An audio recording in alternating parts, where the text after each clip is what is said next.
This is DoD Contract Academy, where we talk about the business of government contracting. My name is Ricky Howard. I'm a former government procurement officer.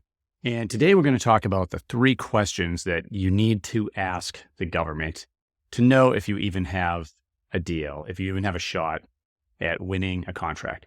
If you've been watching our channel for a while, you know that I am constantly pushing companies and sales executives to find opportunities before a solicitation ever comes out and engage with the government office that's in charge of the procurement during the market research phase.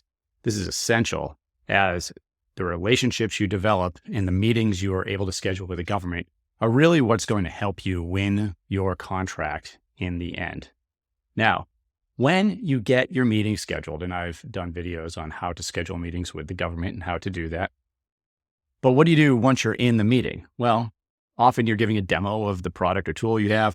Sometimes you're giving a PowerPoint presentation, but there's a few things that you need to be asking the government during that meeting that are going to give you insight into what's going on. And really, is there even an opportunity there? So if I'm meeting with an office, hey, program manager, do you have funding to put this on contract? He may say, nope, that's going to be FY25. And it's in the budget. If he says that, well, I know a few things. One is this is not going to be an immediate purchase.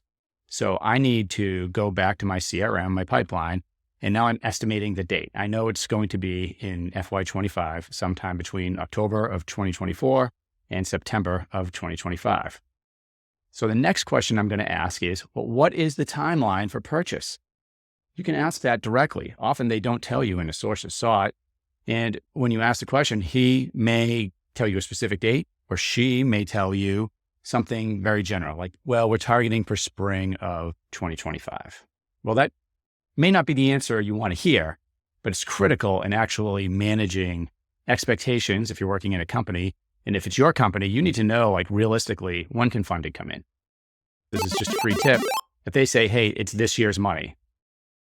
If it's this year's money, if it's fallout funds, that means they have to spend it before the end of the year. That tells me that they are lining up for an immediate purchase. So then my follow-on question will be, okay, so this year's money, so you're looking to make the purchase in the next 30 to 45 days. And they'll probably nod vigorously. Yep, we're looking to do that. We're looking to do it quick. So the first question is funding. Is this funded? And one thing we didn't cover is, what if there's no funding? They need to find it. That tells you, yeah, this is maybe a lead you can put in your pipeline, but this isn't serious yet. This is nowhere near going on contract. They don't have the money. Okay, great. So is there funding? Next, what is the timeline for purchase? So you actually know when the purchase is going to be made. And this is critical. How are you planning on putting this on contract? So the government's response to this may mean more work for you. And if you don't ask it, you could be eliminated from the competition altogether. The government needs a way to put you on contract. So if the government's answer is open competition, well, that tells me that this is going to be a solicitation that probably comes out on SAM.gov, and I'm going to have to write a proposal for it. They may say that we're looking at setting it aside for a small business, and then it will be competed openly. Same thing, only now you have less competition. They may say, we are going to set this aside for a woman-owned small business and compete it. Now, if there's any set aside that you don't have, that tells you got some work to do.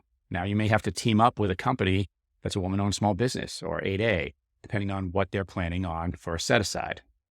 You can ask them, hey, government, I don't have that set aside. Is it possible to open it up to just small business? Ask the question. You're there. This is why you're there. See if you can influence the decision. They may say, there's nothing we can do about it. Or they may say, well, the decision hasn't been made yet. So, we like your product or solution. Maybe we'll keep it open so we can get as many bidders as possible. What are some other things that you may want to ask the government? We talked about funding. We talked about timeline. And we talked about how they're going to put it on contract. Something else they may tell you is, we intend to award this on the GSA schedule. Do you have a GSA schedule? Because if you don't, you won't even see the solicitation come out. Most likely, it's going to go to the GSA schedule holder. So In that case, you either need a GSA schedule if you're going to have enough time, which it's a long timeline to apply for that, or you could partner with a company that has GSA, which is probably the option you're going to go with at that point. There's other contract vehicles.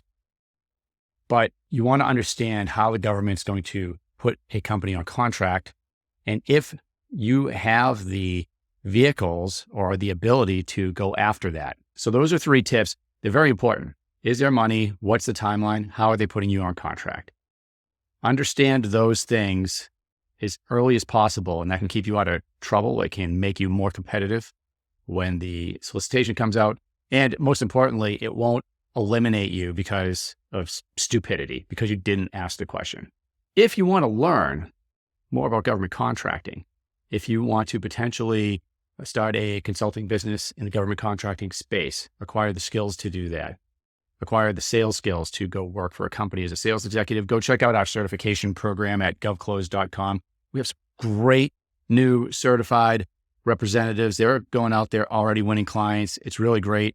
If you're a company that is looking for talented individuals that have actually received real training on selling to the government, from people that have actually sold to the government, people that have actually been in the government putting companies on contract, you can also head over to GovClose and just say, hey, I want to hire one of your GovClose certified advisors.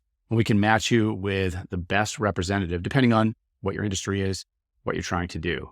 These are great individuals, top-notch, and they stand by to help you succeed in government contracting, increase the number of contracts you're winning, increase that government revenue coming in, really streamline the whole process.